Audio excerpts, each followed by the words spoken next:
Bienvenue dans ma vie de papa, le podcast où chaque histoire de père compte. Je suis Jean-Marc Olivier Ouattara, le papa derrière ma vie de papa. J'ai un peu la chair de poule avant de l'annoncer parce que c'est une personne qui a vraiment joué dans mon parcours, dans mes débuts, dans tout ce qui est montage vidéo. C'est auprès de lui que j'ai appris tout ça. Bienvenue, il est. Merci beaucoup, Jean-Marc. Un plaisir. Merci pour l'introduction. Comment tu vas? Bah oui, ça va, tranquille. Hein. Alors, avec Ilé, on parlera de quelque chose assez intéressant. Ilé, c'est un Ivoirien, mais aujourd'hui, il se retrouve au Rwanda Exactement. avec sa famille. Ouais. Bon, si tu devais te présenter, ou les personnes qui te suivent pour la première fois. Je m'appelle Stéphane Iléopo. Je suis ivoirien. Je suis dans le domaine de l'audiovisuel avec plus de 10 ans d'expérience dans le domaine donc de la communication audiovisuelle et tout ça. Je travaille pour une organisation internationale et aussi j'ai mon entreprise, ça s'appelle The Rise of New Africa que j'ai créée au Rwanda. Je suis partenaire de Cap Africa, également qui se consacre à la formation des professionnels. Et également, je suis avec des entreprises partenaires sur lesquelles on travaille.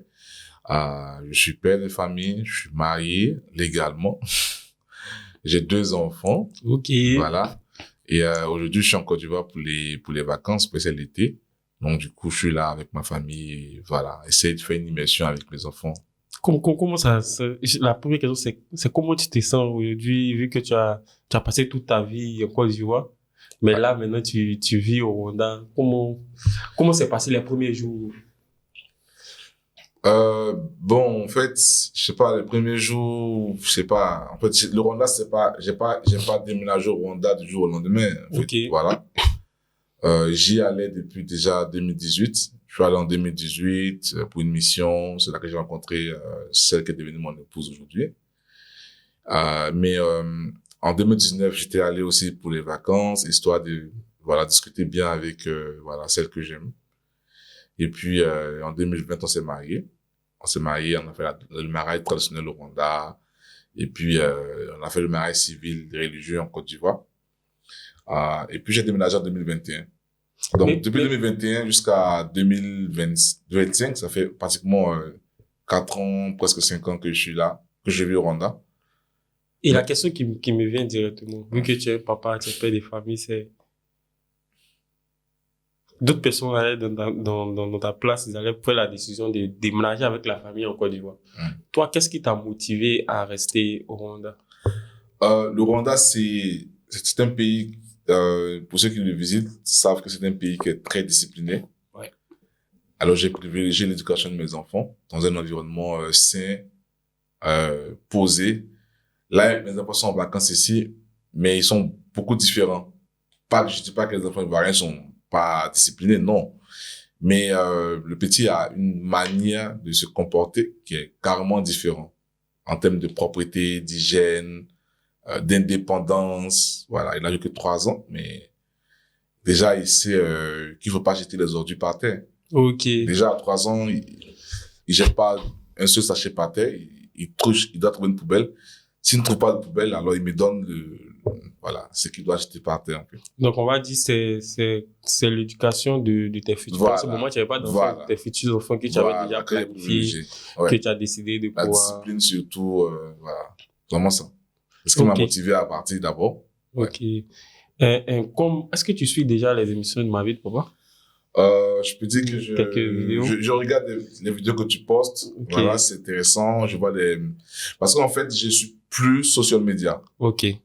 Donc, c'est vraiment ces décisions que j'ai eu à prendre pour plusieurs raisons. Donc, j'ai plus de comptes social media, mais par contre, j'ai des comptes professionnels. Donc, je ne suis que ce qui est professionnel et relatif à l'activité que je fais. Mais là, je vais forcément regarder. Donc, c'était pour dire, dans ma vie de papa, la saison 2, on a un jeu assez spécial. Tu as 4 cartes en face de toi. Derrière chaque carte se trouve des devinettes et derrière chaque devinette se trouve une question. Ah, ok, d'accord. Tu es prêt? Ah ouais, on peut aller sans problème. Ok, on y va pour la première carte. Bon, moi, je vais prendre de la gauche vers la droite, hein, sans problème. Voilà. On peut aller. Question. Ouais, tu lis la question. Je suis 2 sans être séparé. Je suis une identité en construction. Qui suis-je? Je dois trouver c'est quand je dirais ça? Oui, tu dois trouver. Je suis c'est chronométré? Non, on peut aller tout doucement. Mais arrivé un moment où bon, je serai obligé de mettre. Je suis deux sans être séparés. Je suis une identité en construction. Mais je dirais que c'est un couple. Pas vraiment. Ok.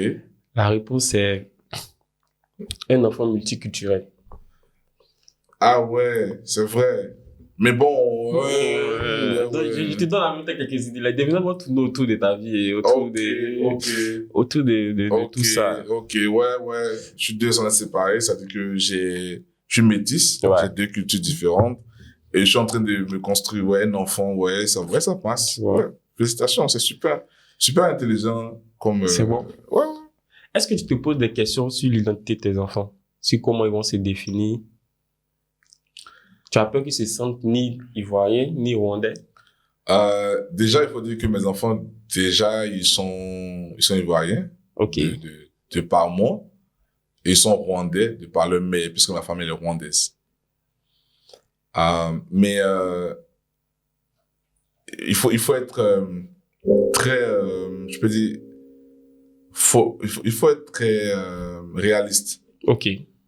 Donc, ce qu'on a fait, c'est qu'on leur a donné des noms en langue. Je suis ma langue, parce que je suis BT. Ok. Ma famille est rwandaise, donc il y a des noms en Kinyarwanda, et puis il y a des noms en BT. Ok. Donc, à la maison, il savait qu'ils ont des noms hébreux, ok. parce qu'on est chrétien. Donc, mais chacun a décidé de donner un nom culturel. Ils ont des noms culturels. Donc, moi, je les appelle par le nom BT. Ok. Et c'est comme ça que j'ai proposé qu'on les appelle comme ça. Par le nom BT. Par le nom BT. Donc, ils vivent au Rwanda, mais leur nom est carrément différent des autres noms, en fait, voilà. L'enfant, le premier, il a quel âge? Il a 3 ans. 3 ans. C'est qu'il va pas encore à l'école, c'est ça? Il ira à la maternelle l'année prochaine, cette année, disons. Mais il a fait la crèche depuis qu'il a 1 an. Donc, ça fait 3 ans qu'il est à la garderie d'enfants. Okay. Donc, du coup, il est très, très indépendant. La question qui me vient immédiatement, c'est qu'est-ce que tu comptes transmettre de ton identité ivoirienne à tes enfants? D'abord, c'est qu'ils connaissent, en fait, toute la famille. Ok. Mais c'est très important.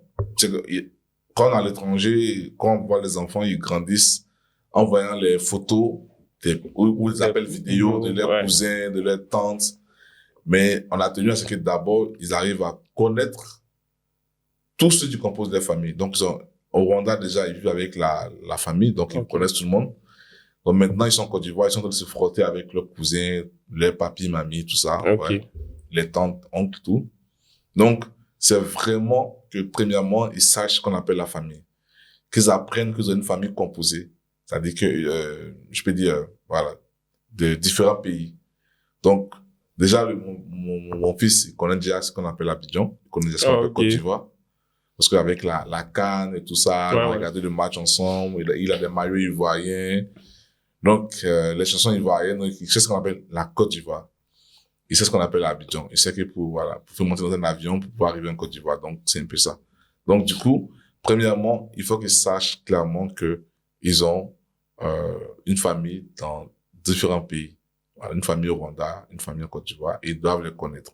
C'est important parce que pour moi, la famille, ça compte. Ok. Et aujourd'hui, on constate que l'évolution de la vie va assez rapidement.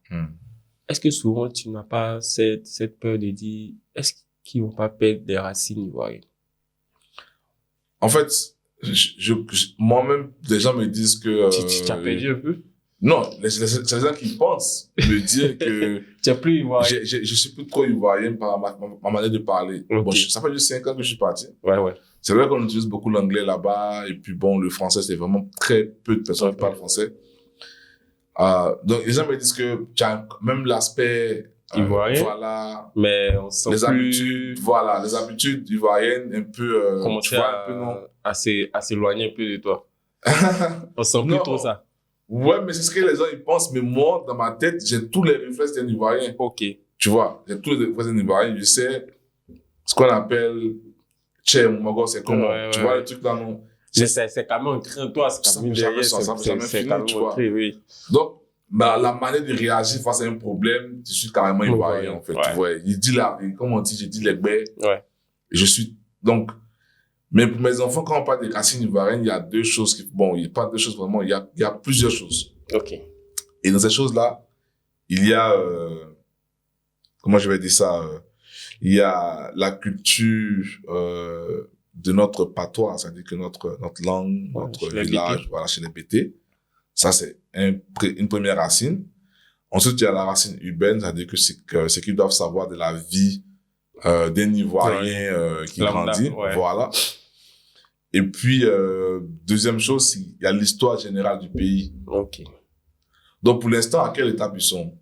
À quelle étape de la racine qu'ils sont? Franchement, ils sont encore très jeunes, ils peuvent pas vraiment apprendre ce que c'est, mais au moins, donc là, déjà, le petit commence à parler bien français. Okay. Et sa façon de parler, son débit, il y a quelques semaines qu'on est là, mais son débit de parole est devenu plus rapide en français.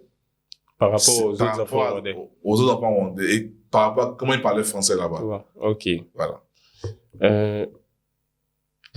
La question qui me vient en tête, c'est est-ce que tu as inventé des rituels ou des habitudes pour connecter l'enfant à sa culture ivoirienne?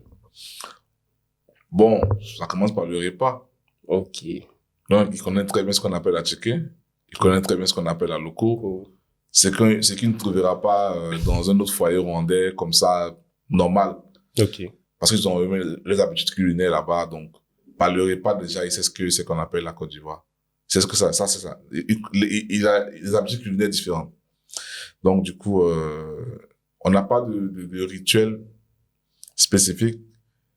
Pour dire qu'on voici comment on dit ça, il n'apprend pas la langue bété puisque c'est un peu compliqué de lui montrer ça maintenant. Mais tu comptes apprendre ça? Tu comptes parler le bété avec? Moi, personnellement, tu comprends pas trop? Je ne parle pas vraiment le bété. Donc, je ne parle pas, mais je comprends. Tu comprends? C'est que si on fait une projection, on peut se dire d'ici 2, 3, 4, d'ici 20, 10 ans, ou bien 50 ans, si lui, il aura ses enfants, on va avoir la disparition de cette langue dans ta famille? C'est s'ils n'arrivent pas au village, mais ils vont arriver au village, forcément. Ok. Donc, ils vont arriver au village, ils vont écouter des chansons BT, parce que moi, si j'écoute ça aussi beaucoup, Luxon Pado, Yaoulé Jimmy, je suis beaucoup plus classique. Ok. Les artistes BT de maintenant, je n'aime pas. Moi, ce que j'écoute, c'est ce que mes parents écoutaient. Ok. Dikel Yadé, voilà. Un peu comme ça. Ok. Comme les Frost, mais la génération actuelle, je connais aucun. On va aller pour la deuxième 4. Bon, j'ai dit que j'allais faire directement comme ça. Ouais. Je crée des disputes, mais aussi des compromis. Je commence à la naissance et je continue toute la vie. Qui suis-je? Je crée des disputes, mais aussi des compromis. Je commence à la naissance et je continue. C'est la naissance d'un enfant, non? Un bébé? Mais ça concerne le bébé? Ouais, mais l'éducation? Ouais, l'éducation, ouais. C'est ça. L'éducation des enfants, ouais. Est-ce que tu as eu à faire des compromis avec madame? Bon, nous, on a discuté avant que les enfants ne viennent au monde. Ok. Et la discussion, c'est basé sur quoi, principalement? Si un papa qui se retrouve dans ton cas, peut-être, qu'est-ce qu'il doit faire en termes de discussion avec madame? On doit jamais être en désaccord sur une décision que l'un a prise. Si maman a dit non, c'est non. Ok. C'est clair. Donc, si moi je lui ai dit non, qu'il va voir sa maman pour ce truc, elle aussi, elle va trouver le moyen de lui dire non. Et moi, je ne dis jamais non à mon enfant. Ok. Mais ce que je fais, c'est que je lui dis, quand il me demande quelque chose, je lui dis, tu veux ceci, mais il y a ça qui est meilleur, en fait. Je lui montre une autre option. Je lui mets des options. Ok. Parce que si tu dis non, il va pleurer directement. Il va se fâcher, il va rien comprendre. Lui, il veut ça. C'est ça qu'il veut. Donc, moi, ce que je fais avec mon garçon, c'est lui qui a l'âge de comprendre déjà, parce qu'il a l'autre a 1 an, l'autre a 3 ans. Je lui dis simplement, tu veux ceci, mais tu peux faire ceci. Okay. Tu vois, c'est différent. Donc, Mais par contre, ma femme, elle a la facilité de dire non. Ouais. De façon directe. Ouais. Non. Mais moi, je suis plutôt dans le dialogue. Elle est beaucoup plus dans les catégories. Parce qu'en fait, elle n'a pas toute la patience que moi j'ai. Ok. Parce que moi, je peux gérer l'enfant. Bon, mais ça se comprend aussi, hein. Parce que l'enfant, il craint plus le papa que la maman. Ouais. Surtout le petit garçon. Donc moi, il peut pas me faire des grimaces comme maman. Mais maman, il peut faire des grimaces. Elle va forcément craquer et puis dire non. Mais quand maman a dit non, papa dit non aussi, c'est clair. Ou soit peut-être je peux dire, je lui montre une autre option, mais on avait discuté de ça. Ok. Et on a discuté de punition.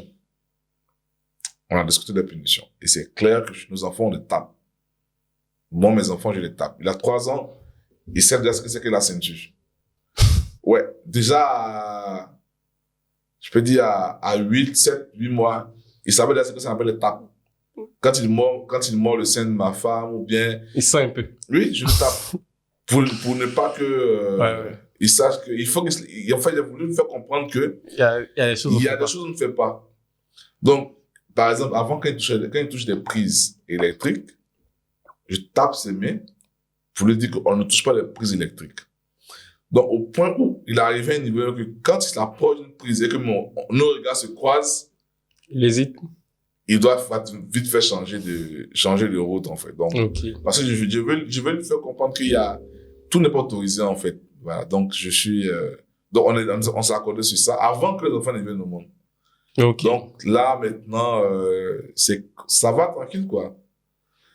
En tout cas, c'est pas que j'ai vu l'un des plus beaux couples au monde, mais ce que je peux dire, c'est que ma femme et moi, on s'accorde très facilement sur les choses, en fait. Ok. Ouais. Et en tant que papa, on va dire que tu es dans un monde multiculturel. Ouais. Quel est le challenge pour les papas qui se retrouvent dans ce genre de situation? Faut juste accepter que vous n'avez pas le même environnement. Vous n'avez pas le même background, plutôt. Donc, vous n'avez pas la même culture. Assez de beaux compromis. Ouais. Tu vois, par exemple,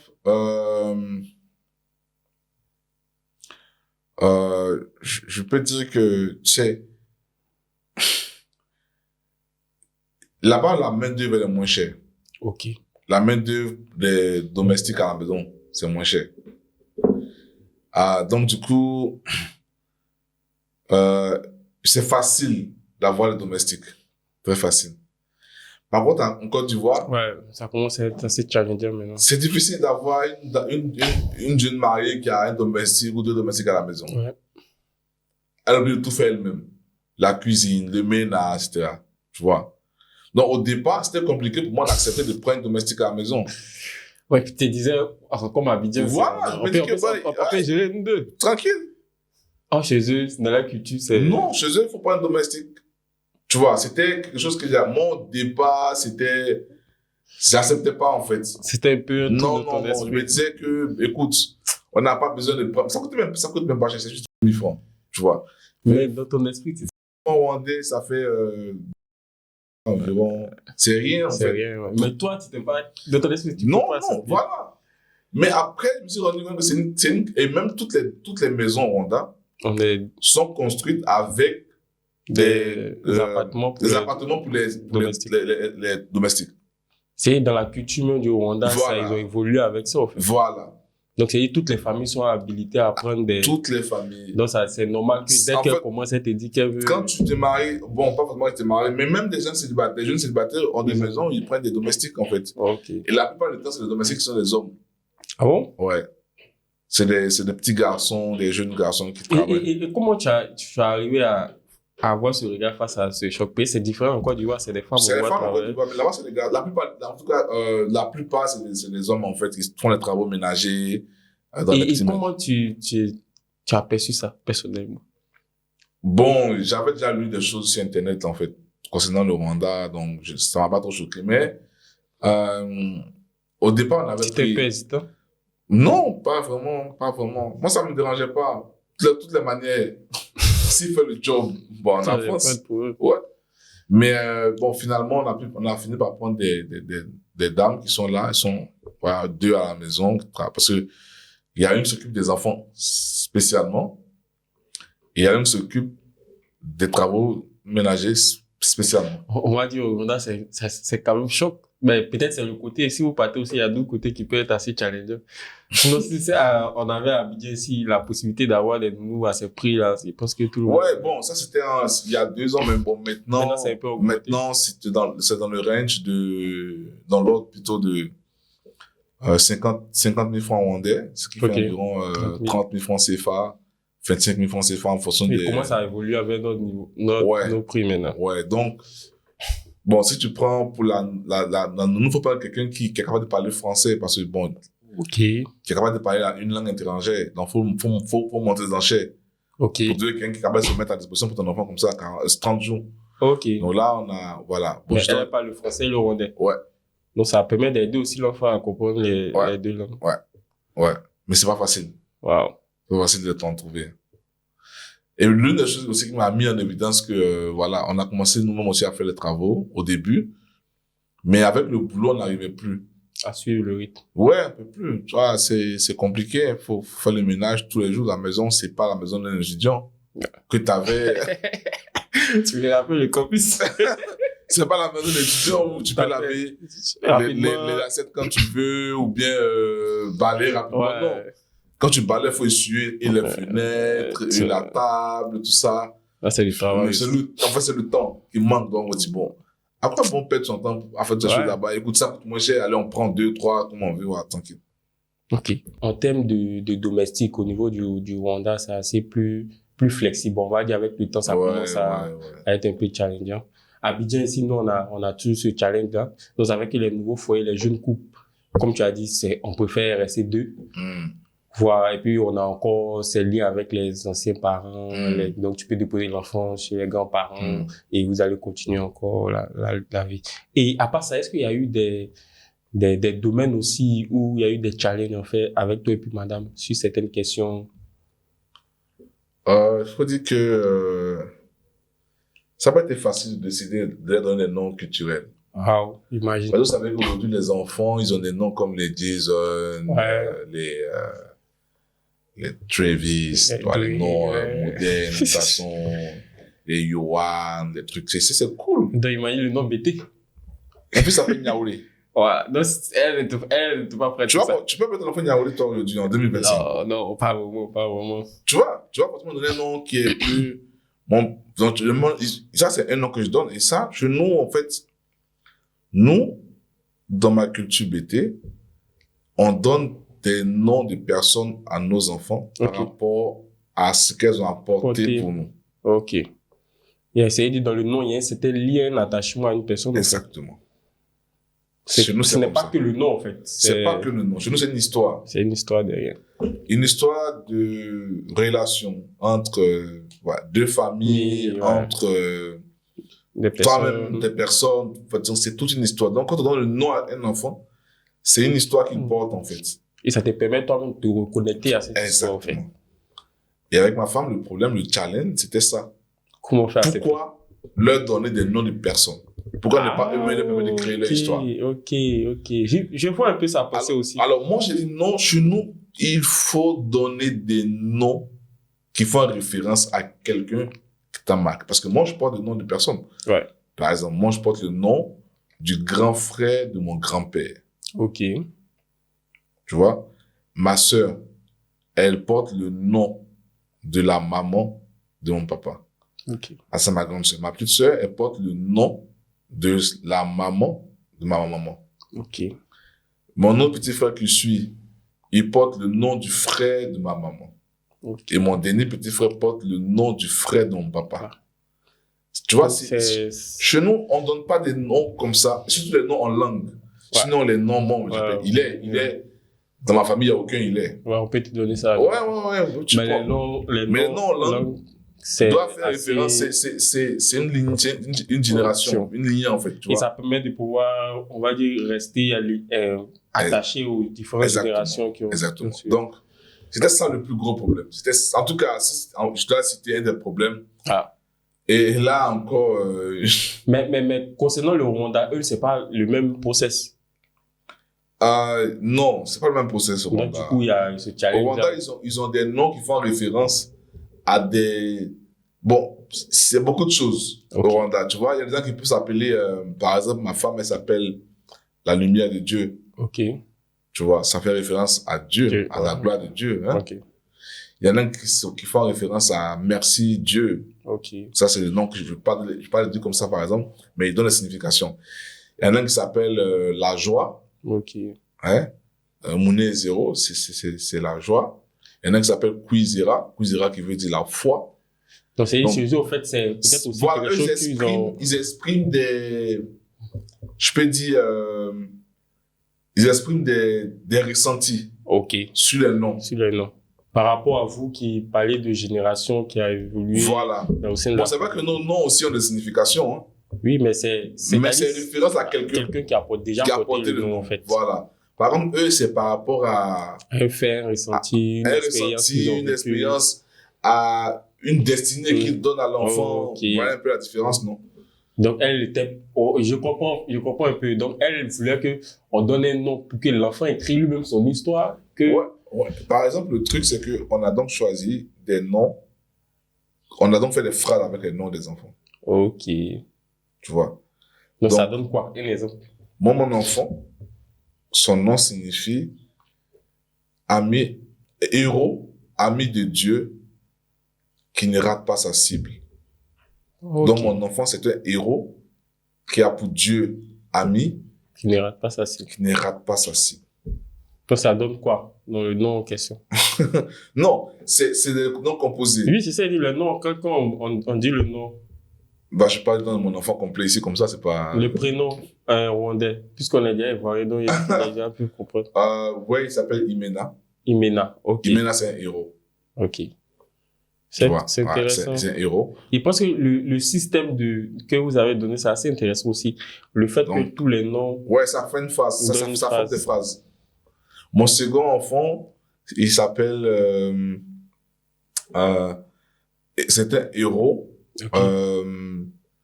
Fidèle à Dieu. Okay. Dans l'originalité. Ok. C'est bien, quand même. C'est assez original. Ouais, c'est ce qu'on a fait. L'idée ne m'est jamais pas venue. Donc, il y a son nom Kinyarwanda, il y a son nom hébreu, et puis il y a son nom BT qui est à la fin. Ouais. Mais ça, c'est intéressant. On va aller pour la troisième question.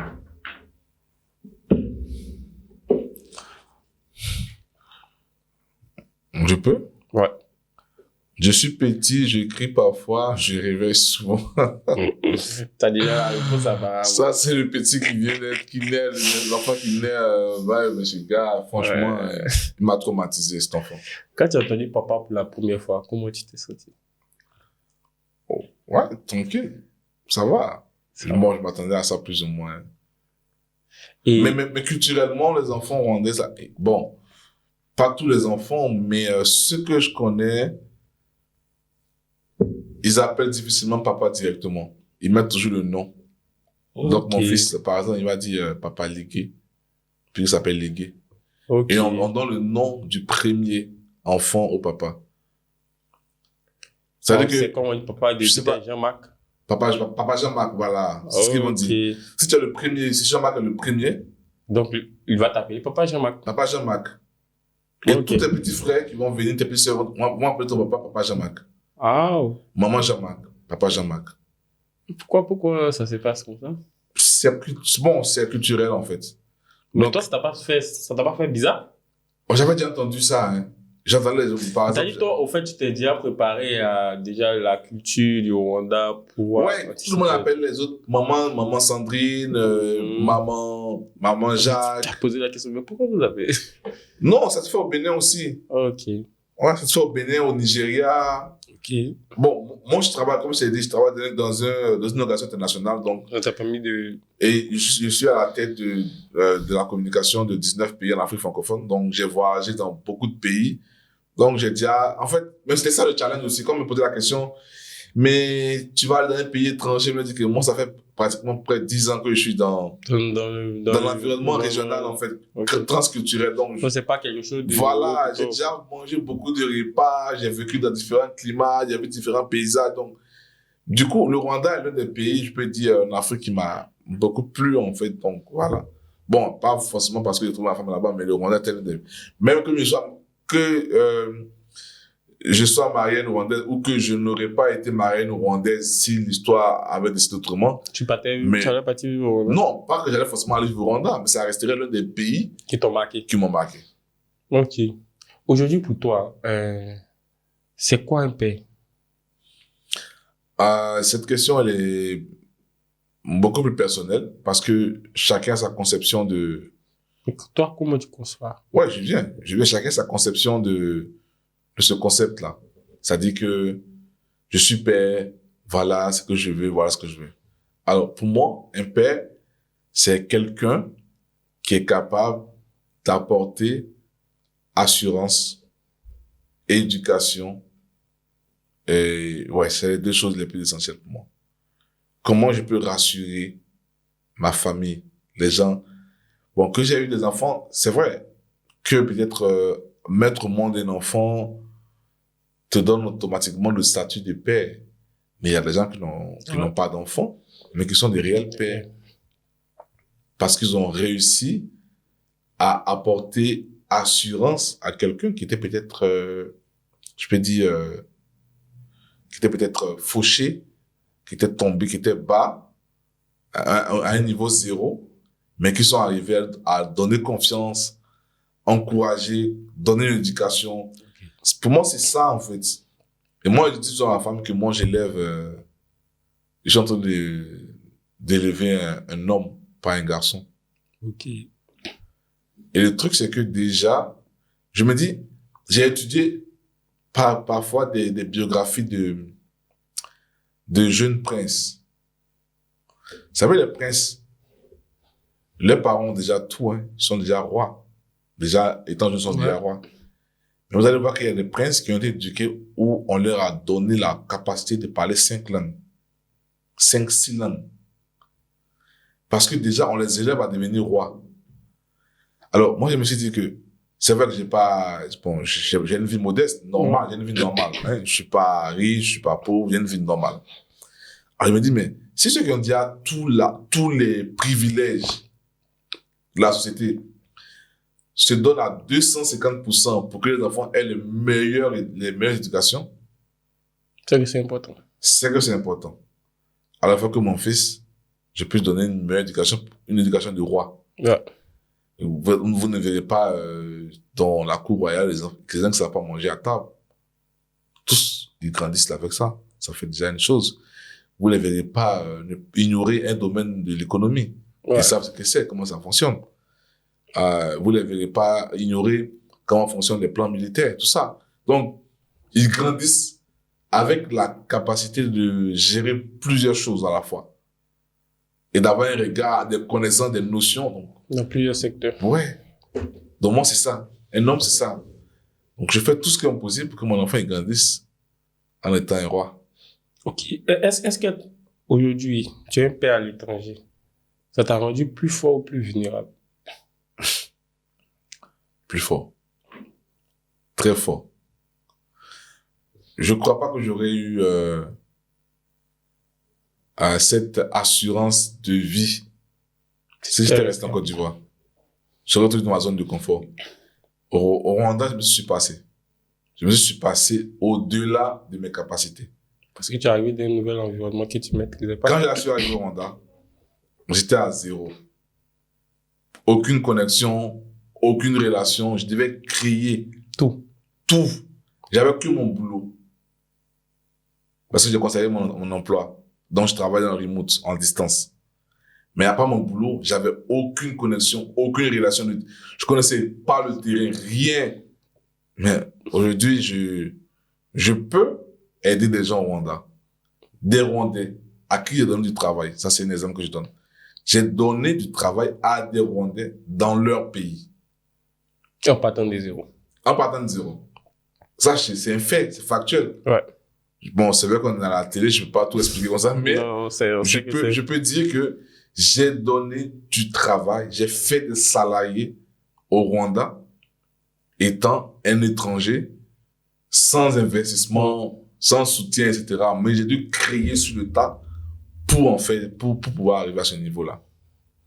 Donc, je peux dire que ça m'a rendu plus fort. Plus fort. Ouais, pas vulnérable.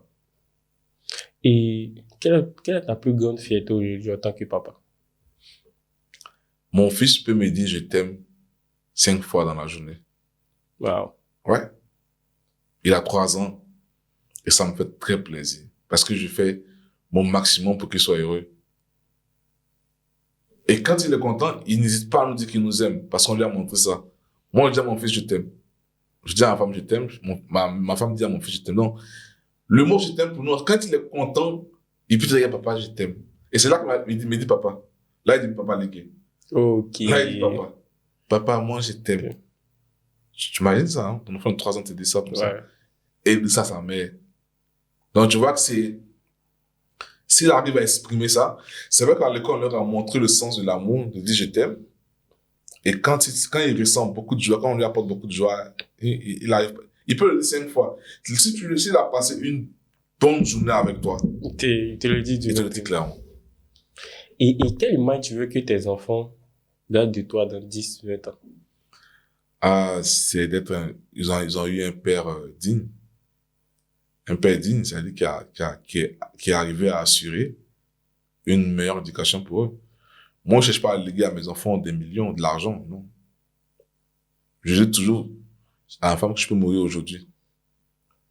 Mais je peux dire que j'ai contribué à ce que, même si je suis plus là, ce que j'ai bâti, ça sera de leur donner la capacité d'être indépendant. Ouais. C'est ce que je veux. Je cherche pas à leur laisser de l'argent ou des maisons, des terrains, etc. Comme c'est vrai que je me bats pour en trouver, hein, parce que je fais toujours ça. Ouais. Mais c'est pas ce que je veux. En fait, c'est ça. On peut leur arracher ça du jour au lendemain. Mais tu veux qu'ils gardent certaines valeurs. Tu vois, tu te bats. Jour et nuit, tu es absent de la maison. Ouais. Tu achètes 10, 4, 5 terrains pour eux. C'est bon. C'est de l'argent que tu vas leur laisser. Tu leur achètes des maisons. Tu leur laisses des comptes en banque, tout et tout. Mais le gars n'a pas le mindset. Ça risque de s'écrouler. Donc moi, pour moi, mon objectif, c'est le mindset. Le mindset, s'il a ça, même sans avoir un seul rond, il peut s'en sortir. Comme tu l'as fait au Rwanda. Ça, c'est vrai. Et on suppose aujourd'hui, dans 20, 25 ans, ton enfant retombe ou un de tes enfants retombe sur cette vidéo. Si tu as un message à faire passer.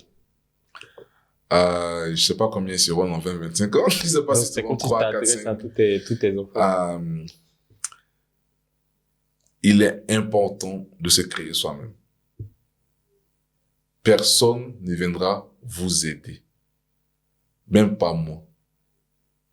Tout ce qu'on pourra faire, c'est vous apporter les encouragements, mais vous devez assumer à 100% la responsabilité de votre destinée. Que ce soit à l'école, au travail, dans votre couple que vous allez construire, mais vous avez 100% la responsabilité de votre vie.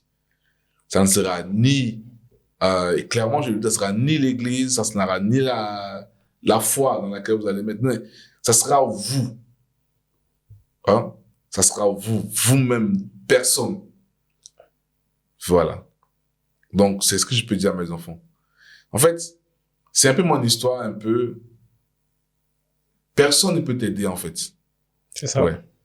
Tu n'es que toi et ton destin. Il y a un président ivoirien qui a dit, on lui a demandé s'il n'avait pas peur pour ses enfants, parce que ça devenait un peu chaud politiquement. Et il a répondu, chacun vit son destin. Est-ce que vous savez ça? Chacun vit son destin. Mais il y a un proverbe russe qui me marque jusqu'à présent, qui dit ceci.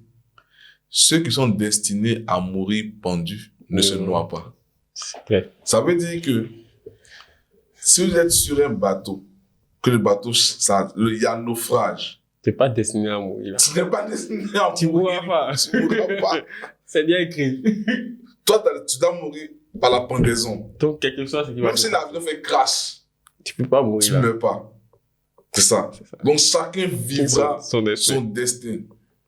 Mais ça ne veut pas dire aussi que si tu joues à naufrage et que tu vois une branche, tu n'as pas attrapé la branche. Non, tu joues au fou. Ouais, bien sûr. Ouais, c'est ça. Donc, c'est ça. Les enfants, assumez 100% la responsabilité de votre vie. C'est le plus important. Et surtout aussi, il faudrait avoir de l'humilité. L'humilité, faut jamais penser qu'on est arrivé et qu'on en avance sur les autres. Non. Tu as juste eu l'opportunité d'être là où tu es. Mais ça ne veut pas dire, je prends un cas. Ça parce que tu roules une Range Rover, je sais pas si ce sera la Range Rover dans 25 ans, ça parce que tu roules une Range Rover aujourd'hui, que celui qui roule une Toyota n'est rien. Ouais. Non. Demain, tu peux même te retrouver à pied et lui qui avait la Toyota, dans une plus grande voiture. Serait dans une voiture plus grande, comme une Tesla, par exemple. Donc, ne jamais manquer de respect à quelqu'un en se basant sur le matériel. Parce que le matériel, il peut disparaître d'un moment à l'autre. Il faut toujours avoir le respect pour les gens. C'est vrai qu'il ne faut pas décrocher tous les numéros de téléphone qui t'appellent comme ça, mais tu sais que cette personne a été peut-être un collègue de classe, un ami, avec qui tu as échangé.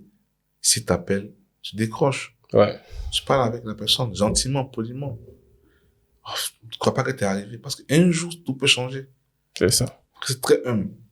Parce qu'un jour, tout peut changer. Nous sommes après à la fin de l'émission qui changera bientôt. On passe à la dernière carte. Je suis un endroit que tu quittes, mais que tu retrouves dans ta manière de parler, de cuisiner. C'est mon pays. Hein. Ouais, c'est mon pays. Hein, ouais. J'ai quitté la Côte d'Ivoire en 2021. Ça fait à peine 4-5 ans environ. J'ai toujours envie de revenir vivre en Côte d'Ivoire. Mais je regarde toujours, est-ce que ça vaut la peine de revenir? Et comment je reviens? Qu'est-ce que je fais? Mais je suis toujours attaché à mes racines en Côte d'Ivoire. Et comment tu as vécu le fait de devenir papa au Rwanda? Puis que c'est au Rwanda, tu es devenu papa? Ah non, là, ne me rappelle pas cette nuit, c'est cet épisode-là, non. En fait, le truc, c'est que j'étais pas préparé mentalement à ce que c'est que les nuits de veille. C'est ça, en fait, ça m'a traumatisé. Ça t'a beaucoup fatigué? Ça m'a traumatisé. Pour le premier. Ok. J'étais fatigué. On est rentré à la maison parce que ma femme, elle a souffert à l'hôpital. Elle a fait 1 semaine de travail. C'était très pénible, au point même j'ai eu à pleurer. J'avais vraiment mal. Mais finalement, on a fait une césarienne. Avec, comment ils appellent ça là? L'épidurale. Ouais, parce que c'était vraiment compliqué. Donc, on a fait la césarienne. J'étais dans la salle d'accouchement. Je la tenais par les mains pendant qu'on était lui faire sortir le bébé. Donc, j'ai vu mon fils sortir. La toute première fois. Comment tu as vécu ça? C'était un ouf de soulagement parce que ça fait 1 semaine. Ça faisait 5 jours environ qu'elle était en travail. 5 jours, c'est trop. Donc, pour moi, c'était un soulagement. Je me disais que, voilà, enfin, c'est arrivé. L'enfant est là. Et j'ai écrit à tout ce que je pouvais écrire, des messages pour leur dire, mon enfant est né à telle date, à telle heure, à tel hôpital, il fait tel nombre de kilos, quoi. C'était le premier enfant, donc, tu vois. Donc, du coup, voilà, elle est sortie de la salle d'opération, elle a rejoint sa chambre, il y avait sa famille à elle qui était là. Ça me faisait un peu mal que mes parents ne soient pas là pour voir aussi ça. Tu l'as vécu difficilement? Ouais, c'était un peu triste que mon père, ma mère, mes sœurs ne soient pas là. C'est vrai que mes parents étaient tout le temps avec mon téléphone, on priait ensemble, on parlait. Ouais, mais... La chaleur, ouais, vraiment, j'ai vécu ça un peu mal. Ouais. Mais bon, c'était un choix de vie, hein. Ouais. Donc, ouais, c'est passé comme ça. Et quand j'y parle, j'ai encore des émotions. Comment c'était? Maintenant, le truc, c'est que quand on est rentré à la maison, parce que moi, je savais pas comment ça fonctionnait. Il n'avait jamais fait un enfant, donc je savais pas comment ça fonctionnait. Pas des notices. Il n'y avait pas de notice. Et l'enfant s'est mis à pleurer la nuit. Mais gars, Christian, c'est quoi le truc? C'est quoi? Qu'est-ce qui ne va pas? Faut le calmer. Donc, maman, elle donne le lait. Après, il faut balancer l'enfant parce qu'elle est fatiguée. Elle a fait la césarienne. Elle n'a pas le porter longtemps. C'est par de l'opération. Donc, il fallait que je le balance pour qu'il puisse dormir. Faut dormir un peu. 1 heure après, à chaque heure, il fallait se réveiller. Ah non, c'est terrible. Au bout d'une semaine, je ne pouvais plus supporter. Wow. Je dis, mais personne ne m'a dit que ça marchait comme ça. Ouais. Je me serais préparé. Ouais. Non, mais non, c'était compliqué. Par contre, le second, lui, on a dit, c'était rien, non, tranquille, ouais.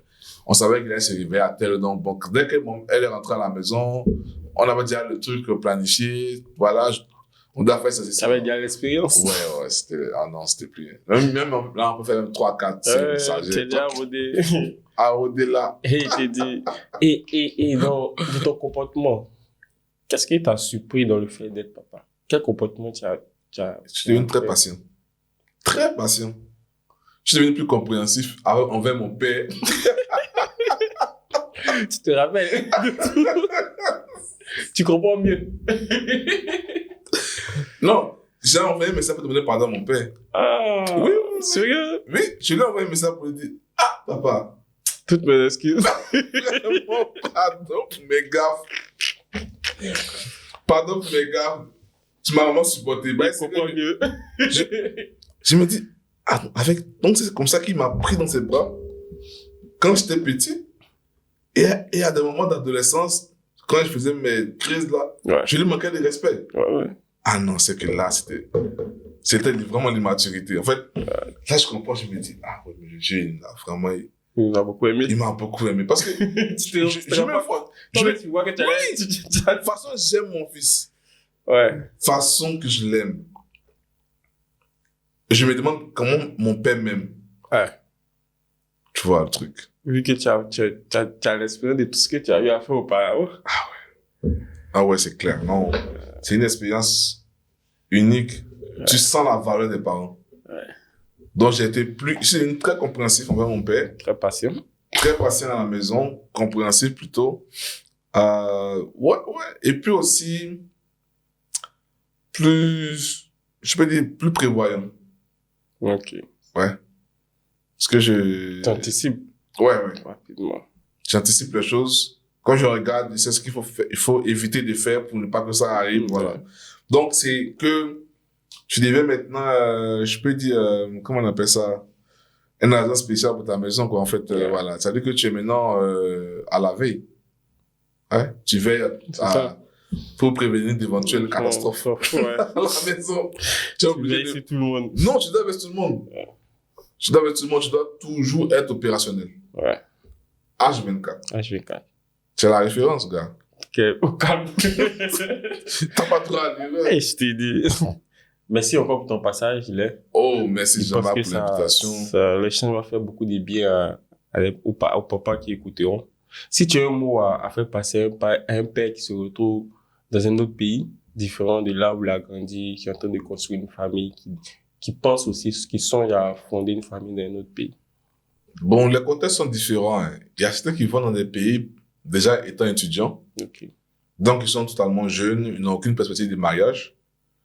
Et puis, ils finissent d'étudier, ils trouvent l'âme sœur, ils se marient, ils travaillent là-bas. Donc, lui, il a l'expérience. Lui, il est déjà dans le pays. Donc, il sait ce qu'il... Voilà. Par contre, il y a d'autres qui vont à l'aventure. Ok. Donc, ils ont fini d'étudier, ils vont dans un pays pour chercher du boulot, et puis ils se marient là-bas, par exemple. Et il y en a qui vont en expatriation, ils sont déjà fonctionnaires, ouais. Ils vont dans un pays, et puis bon, ils choisissent de se marier là-bas. Donc, les contextes sont différents. Très différents. Moi, mon cas, c'est que je suis parti là-bas avec la décision de fonder une famille. Parce que je me suis marié en Côte d'Ivoire avec ma femme, et on allait vivre au Rwanda. Par rapport à différents facteurs. Donc, mon seul conseil que je peux donner à quelqu'un qui est en couple mixte de différentes nationalités, Ne jamais prétendre avoir la meilleure culture dans le couple. Ok. Jamais. Tu peux pas négliger la nourriture. Tu peux pas prétendre que la nourriture est meilleure. Tout ce que tu dois faire, c'est de vivre une vie normale. Comme si vous étiez toujours, vous avez grandi ensemble. Sauf que, c'est pas vraiment une évidence. Il va donc falloir, Fait beaucoup de compromis. Compromis. C'est ça. Des compromis qui vont vous construire, pas vous détruire. Ouais. Ouais. Moi, par exemple, j'ai dit que sur ma table, je vais manger que des repas ivoiriens, en fait. Ah ouais, bon? ouais, moi, je fais des repas ivoiriens, là-bas. Si t'es pas encore habitué à la nourriture du Rwanda. Je mange pas. Je mange certains repas rwandais, mais pas tous, en fait. Donc, pour toutes les personnes qui nous suivent, qui aujourd'hui décident qui songent marier une personne qui a des cultures différentes, je pense que c'est le meilleur conseil je pense que c'est un des meilleurs conseils qu'il nous a donné, c'est faire beaucoup de compromis. Et ne pas penser que tu as la meilleure culture. Ouais. Ne pas penser que tu as la meilleure culture. Je pense que ça, c'est la base même de tout, au fait. Et nous voulons dire merci encore à Hélène d'avoir accepté de passer dans ma vie de papa. C'est moi qui vous remercie.